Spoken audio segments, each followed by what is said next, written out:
مارکہ عام دنیا بھر کی نظریں اسلام آباد پر مرکوز۔ پاکستان نے امریکہ ایران کو مذاکرات کی میز پر بٹھا دیا۔ اسلام آباد میں ایران اور امریکہ کے درمیان تاریخی براہ راست مذاکرات پاکستان کی میزبانی اور ثالثی میں ہو رہے ہیں۔ خطے میں مستقل امن اور جنگ بندی مضبوط بنانے پر بات چیت۔ ایرانی اور عالمی میڈیا کے مطابق دونوں ممالک کے درمیان باضابطہ بات چیت ہو رہی ہے۔ امریکہ کے وفد کی قیادت JD وینس کر رہی ہیں، ایرانی وفد باقر کالیباف کی قیادت میں شریک۔ امریکی میڈیا کے مطابق اسلام آباد میں ایران امریکہ مذاکرات آج بھی جاری رہ سکتے ہیں۔ 1979 کے بعد یہ پہلا موقع ہے کہ امریکہ اور ایران کے درمیان براہ راست اعلیٰ ترین سطح پر بیٹھک ہوئی ہے۔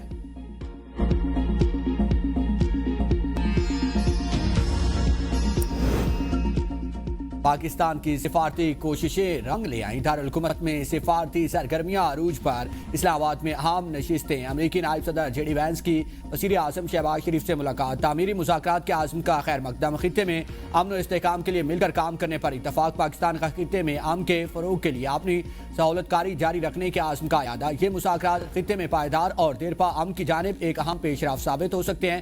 امید ہے کہ مذاکرات دونوں اطراف کے درمیان اعتماد اور تعاون کو مزید فروغ دیں گے۔ پاکستان خطے میں پائیدار امن کے قیام کے لیے اپنی کوششیں جاری رکھے گا۔ ملاقات میں امریکی نائب صدر کے ہمراہ خصوصی ایلچی اسٹیو وٹکوف اور جیریڈ کشنر بھی موجود تھے۔ نائب وزیر اعظم اسحاق ڈار اور وزیر داخلہ محسن نقوی بھی وزیر اعظم کے ہمراہ تھے۔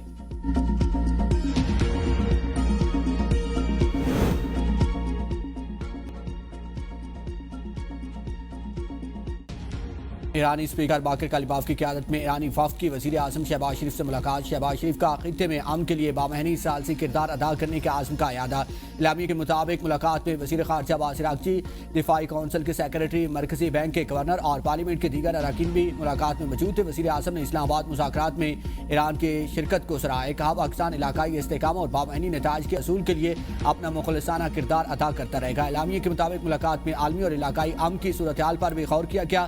ملاقات میں نائب وزیر اعظم اسحاق ڈار، فیلڈ مارشل سید عاصم منیر اور وزیر داخلہ محسن نقوی بھی موجود تھے۔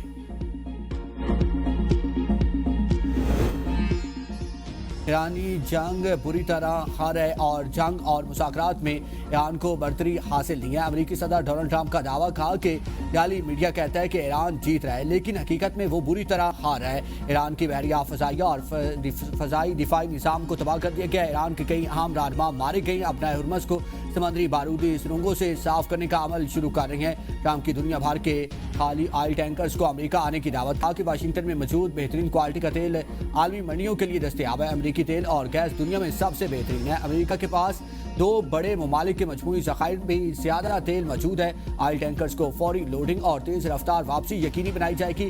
لوگ سمجھ چکے ہیں کہ ابنائے ہرمز کے علاوہ بھی متبادل راستے موجود ہیں۔ اسلام آباد میں امریکہ ایران مذاکرات کامیاب ہوں گے یا نہیں، جلد پتہ چل جائے گا۔ مذاکرات کامیاب نہ ہوئے تو امریکہ پہلے سے زیادہ شدت کے ساتھ فوجی کارروائیاں کرے گا۔ اسلام آباد مذاکرات کے لیے ایک اچھی ٹیم بھیجی ہے۔ JD وینس، جیریڈ کشنر اور اسٹیو وٹکوف ملاقاتیں کریں گے۔ ہمارے لیے یہ ڈیل اچھی ہوگی کہ ایران کے پاس ایٹمی ہتھیار نہ ہوں۔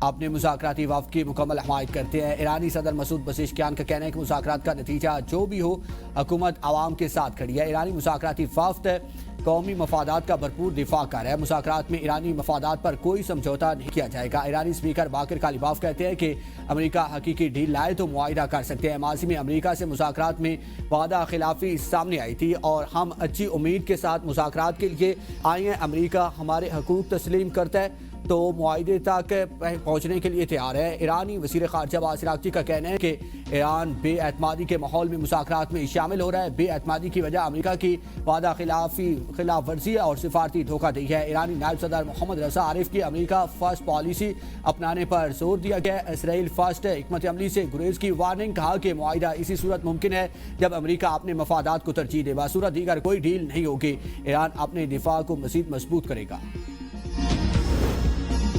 امریکہ کے ابنائے ہرمز کھولنے کی کوشش ناکام۔ ابنائے ہرمز کی جانب امریکی جنگی جہاز کی پیش قدمی پر ایران کا سخت رد عمل، فوری کارروائی کا دعویٰ۔ امریکی جہاز واپس چلا گیا۔ ایرانی وزارت خارجہ کے ترجمان کا کہنا ہے کہ جنگ بندی کی ممکنہ خلاف ورزیوں پر فوری سفارتی اور عسکری رد عمل دیا گیا، جس سے صورتحال بگڑنے سے بچ گئی۔ اسرائیل کے مطابق ایران کی جانب سے واضح پیغام دیا گیا کہ اگر جہاز ابنائے ہرمز کے قریب آیا تو اسے نشانہ بنایا جا سکتا ہے، جس کے بعد 30 منٹ کی ممکنہ ڈیڈ لائن کا بھی ذکر کیا گیا۔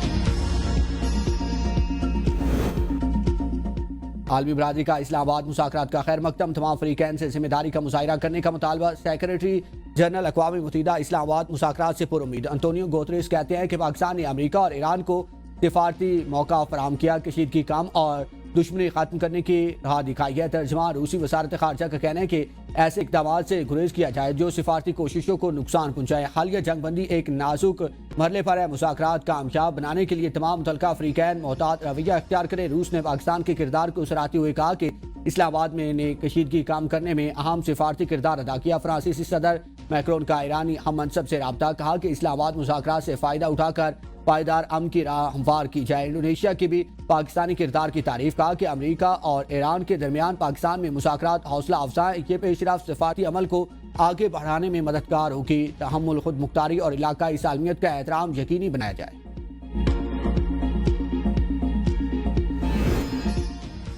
مارکہ امن، پاکستانی قیادت کی دانش مندی، دنیا امن کی طرف بڑھنے لگی۔ امریکہ اور ایران مذاکرات کی میز پر، وزیر اعظم اور فیلڈ مارشل کی کوششوں سے سفارتی محاذ پر پاکستان کی بڑی کامیابی۔ پاکستان دنیا میں امن کا ضامن بن گیا۔ عالمی میڈیا میں پاکستان کے چرچے، بڑے اخبارات نے امن کی کوششوں کو سراہا۔ دنیا نے مان لیا کہ امن کی کنجی اب اسلام آباد کے پاس ہے۔ عالمی سطح پر پاکستان کا مثبت تشخص مزید مضبوط، دنیا بھر میں پاکستانیوں کے سر فخر سے بلند، ہر سمت ایک ہی نعرہ، پاکستان زندہ باد، سبز ہلالی پرچم کی شان میں اضافہ۔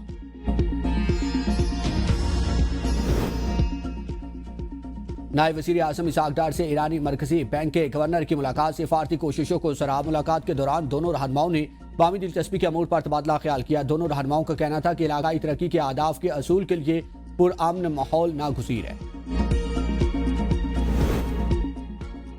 مذاکرات اب تک کی سب سے بڑی کامیابی ہے۔ چیئرمین پیپلز پارٹی بلاول بھٹو کا مذاکرات کا خیر مقدم، کہا کہ جنگ بندی برقرار رہنا اور تشدد میں کمی خوش آئند ہے۔ ایران میں بمباری رک گئی، مشرق وسطی میں کشیدگی میں واضح کمی ہوئی۔ دونوں بڑے فریق اس وقت بات چیت کے عمل میں شریک ہے۔ فریقین موقع سے فائدہ اٹھا کر مستقل امن کی طرف بڑھیں۔ چیئرمین سینٹ یوسف رضا گیلانی کہتے ہیں کہ امید ہے کہ یہ مذاکرات کامیاب ہوں گے۔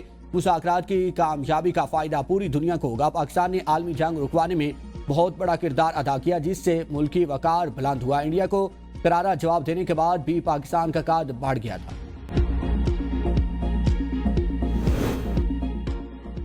پی ٹی آئی کا اسلام آباد مذاکرات کی کامیابی کے لیے نیک تمناؤں کا اظہار۔ Chairman P T I barrister گور کا کہنا ہے کہ مذاکراتی وفد کو محبت اور وقار کے ساتھ خوش آمدید کہتے ہیں۔ ہماری دعا ہے کہ مشرق وسطی میں پائیدار اور دیرپا امن بحال ہو۔ ہم امن عمل میں شامل تمام لوگوں کی کاوشوں کو سراہتے ہیں۔ دنیا کے امن میں اہم کردار ادا کرنا پاکستان کے لیے خوشی کا باعث ہے۔ امید ہے کہ اسلام آباد مذاکرات مشرق وسطی میں مستقل اور پائیدار امن کا سنگ میل ثابت ہوں گے۔ آج پاکستان کے لیے اہم دن ہے۔ مذاکرات کی کوریج کے لیے آنے والے صحافیوں کو ہر ممکن سہولتیں فراہم کی جا رہی ہیں۔ وزیر اطلاعات عطاءاللہ تارڑ کی گفتگو، کہا کہ بہت سے ملکوں سے صحافی اسلام آباد مذاکرات کی کوریج کے لیے آئے ہیں۔ پوری کوشش ہے کہ صحافیوں کو کام کے دوران کوئی مشکل پیش نہ آئے۔ وزیر اعظم فیلڈ مارشل نے ملکی وقار کے لیے کلیدی کردار ادا کیا۔ وزیر اعلیٰ پنجاب مریم نواز نے ایکس پر اپنے بیان میں کہا کہ یہ پاکستان کے لیے ایک قابل فخر لمحہ ہے۔ بہت کم لوگ سوچ سکتے تھے کہ ہماری قوم عالمی سطح پر قائدانہ کردار ادا کرے گی، اور پھر ہم یہاں کھڑے ہیں۔ ان کی قیادت نے پاکستان کے لیے ایک نیا اعتماد اور عزت دی ہے، جس سے ہر پاکستانی کو واقعی فخر ہے۔ گلگت بلتستان میں عام انتخابات 7 جون کو ہوں گے۔ چیف الیکشن کمشنر نے اعلان کر دیا، پیپلز پارٹی اور نون لیگ میں کانٹے کا مقابلہ متوقع، تیاریاں مکمل۔ گلگت بلتستان اسمبلی کے 24 حلقوں میں سے ایک ہی دن پولنگ ہوگی۔ ان سے قبل الیکشن کمیشن نے 24 جنوری کو گلگت بلتستان میں عام انتخابات کا اعلان کیا تھا۔